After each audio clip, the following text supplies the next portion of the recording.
Добрий день, я вітаю всіх. Hello, I want to thank everybody who joins us. Ukraine Media Center Ukraine Forum starts its operation today. My name is Olga Tavanova, and it's year 9 of the war and day 301 of the full-scale invasion of the Russian aggressor in our land. And now, joining us online is Andriy Zelinskyy, the chaplain of the Ukrainian Greek Catholic Church, Army chaplain. Good afternoon, Mr. Andriy. Good afternoon, everybody. Mr. Andriy, let's talk first of all about the service of the military chaplains during the war under these super hard conditions. What's the role the army chaplains play in the army? The army chaplains were trained and they have a clear understanding of what they need to do, and they play a very important role contributing to the upbringing of the morale of the Ukrainian warrior. We're talking about the humane in the human under circumstances when the most important is missing, when the threat is very clear and close, and the challenges are so big. That's the special mission. The special mission is to keep the humanity in the human dressed in the uniform. And our victory is not only in effectively repelling the Russians' aggression, but also in building Ukraine, in rebuilding Ukraine after our victory. And this is the task that requires us to focus our efforts to keep our dream about the country, the dream that was dreamt by those who put their lives for the Ukraine, for the world, where is place for a human and for humanity. So the work of the army chaplain is about the spirit of the warrior, the spirit of the commander. Mr. Andriy, let's talk about the moral aspects of the military service. The war and faith are difficult to unite, in my opinion, but how the work of the chaplain helps our warriors to find answers to those difficult questions. War and faith are not so difficult to unite when we talk about the defense, about the love to those whom you defend. War today that Russian aggressor started against Ukraine is a very, very eloquent fact of today's history, where our people, each of us tries to be the warrior of light, a warrior fighting for something very important for human civilization. We're talking about the unprovoked, unreasonable aggression with all its horrific components that snowballs into a terror against civil population. All those things, they have to emphasize the meaning of Ukrainian warrior, the meaning of the people who work today with the Ukrainian military. I'm talking about the chaplains who stood in the ranks of the Ukrainian army and stand in the ranks of the Ukrainian army in commissioned officer positions. So our task is the defense of our land, the defense of the people of Ukraine. And as the gospel says, there is no more love which one puts for its friends. And when the war is the expression of this sacrifice, the care for each other. Mr. Andriy, if we can talk about this, how many chaplains are now approximately in the ranks of our army? How are they being trained? How do they prepare to become a chaplain? We understand that maybe there is need for more skills than the the regular priest, and how is this training going on? I can only say that as of today, in the ranks of the Ukrainian army, there is a need for a couple of hundreds of chaplains, and this need is being covered by the representatives of different churches, but the law on army chaplains, it brings the service to the professional level. The service of the chaplains since the beginning of the last year, it became very actual, very efficient in the in repelling the aggression of the Russian Federation. And I think that the service of the army chaplains should be institutionalized, because army chaplain is not only the priest who is guided by his own will or guided by his inner thoughts. He goes to the battlefield to become to take care of the Ukrainian warrior. Chaplain is a profession, and just as any other profession, it requires skills and knowledge, and it contemplates certain training. And there is a procedure in the armed forces of Ukraine.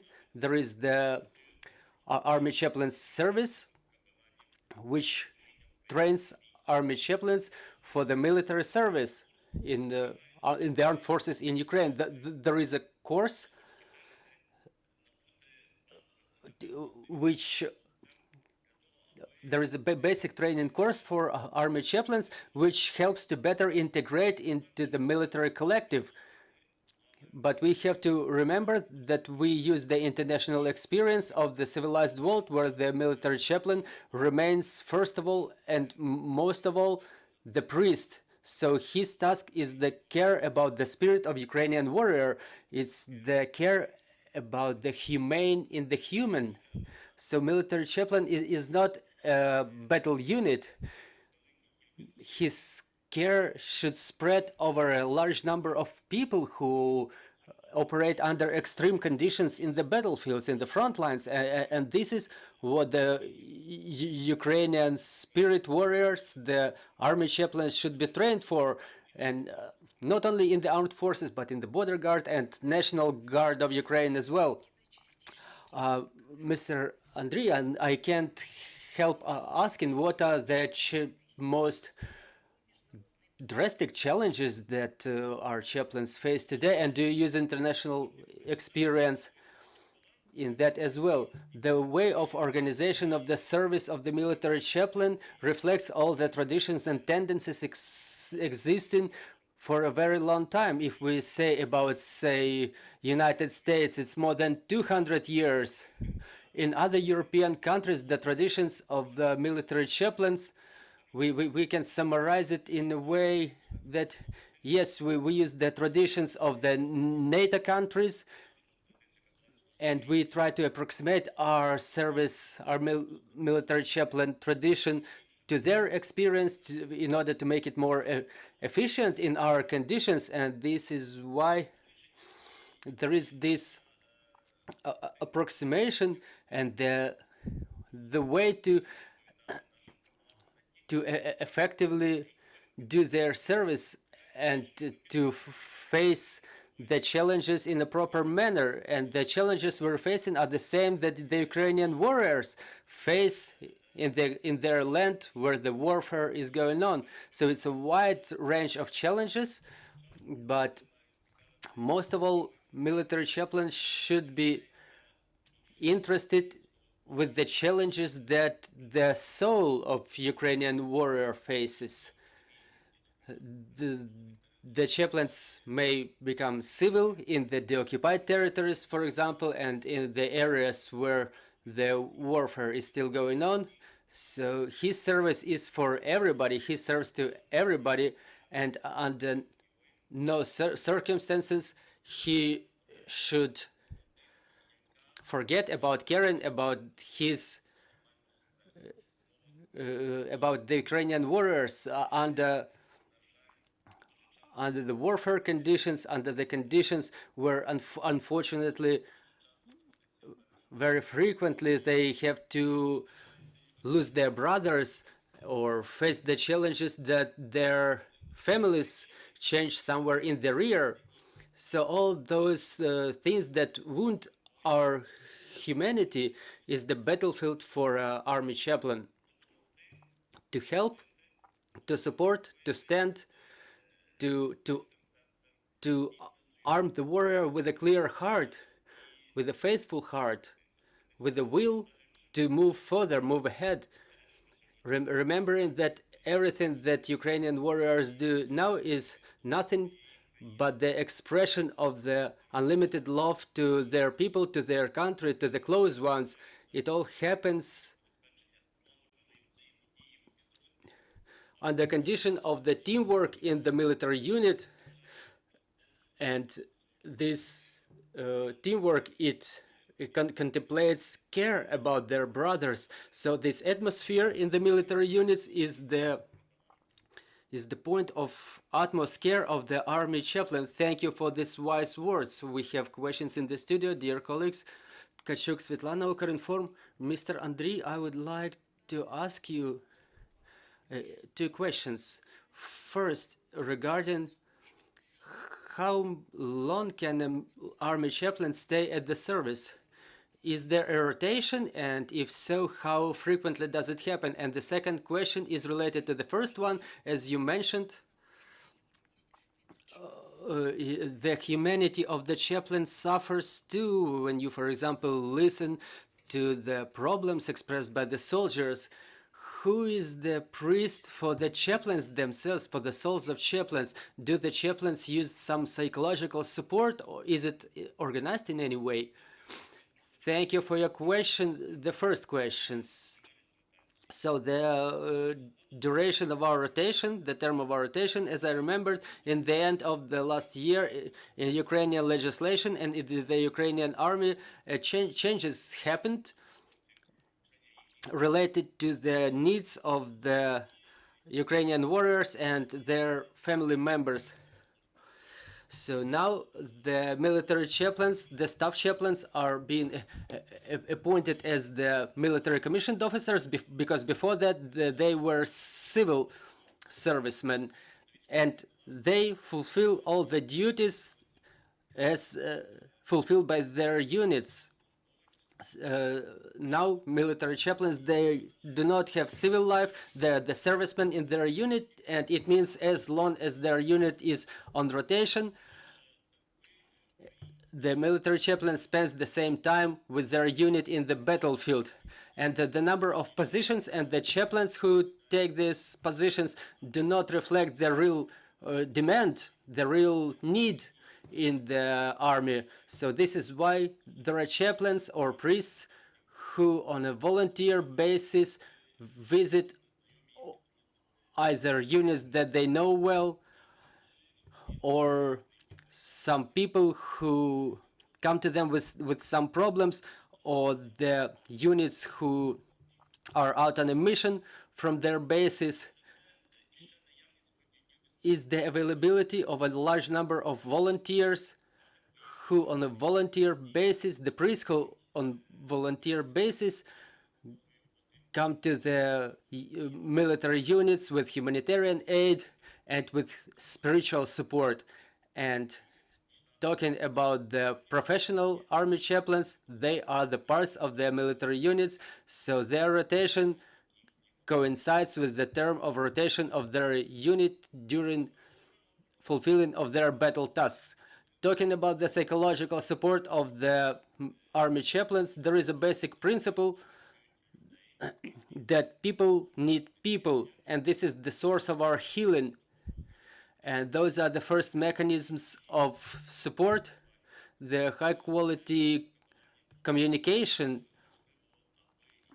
It's important for the army chaplains to have their spiritual community, their religious community, to organize their activity and take care of the army chaplain as a person, as it happens in the churches, as a structure which organizes its activity as an institute.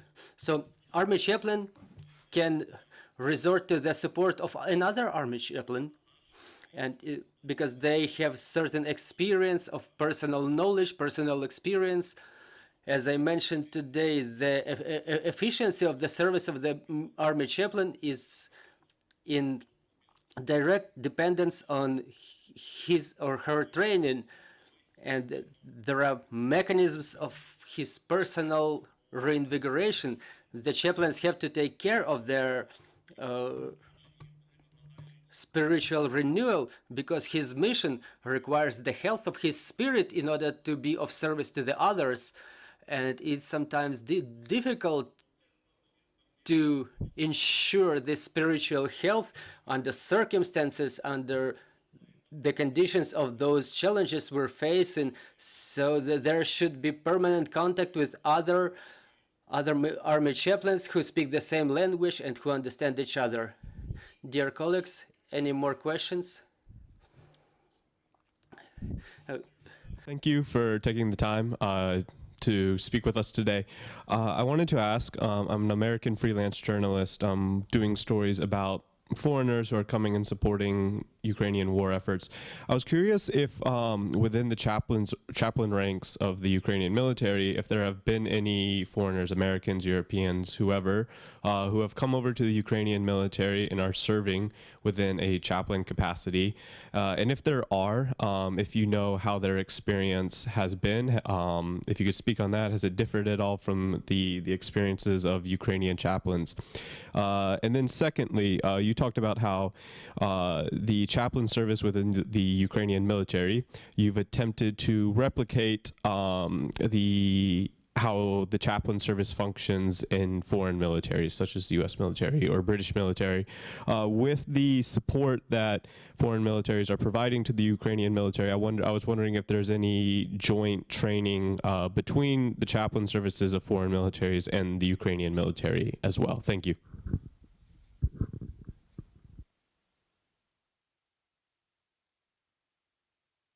Дякую за запитання. I appreciate your question. Should I answer in Ukrainian or English? Thank you very much for your question. But number one, concerning the common, let's say, training or the American or other chaplains in the Ukrainian armed forces. Well, number one, we're talking about the armed forces. This is the official institution. So we can't have the officially present chaplains from other countries in the Ukrainian army. But we do have a lot to do with our colleagues from different countries. And for years, as you know,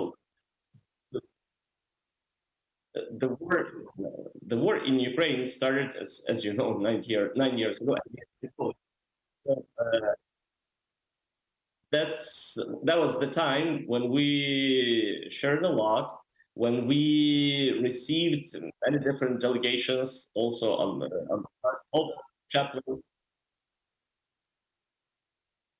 And of course, we shared our experience, and we're very happy. We participated in course provided by the chaplains to us, especially from Canada, let's say. And many representatives of the chaplain corps, let's say, in the United States, also were sharing their experience here on the voluntary basis.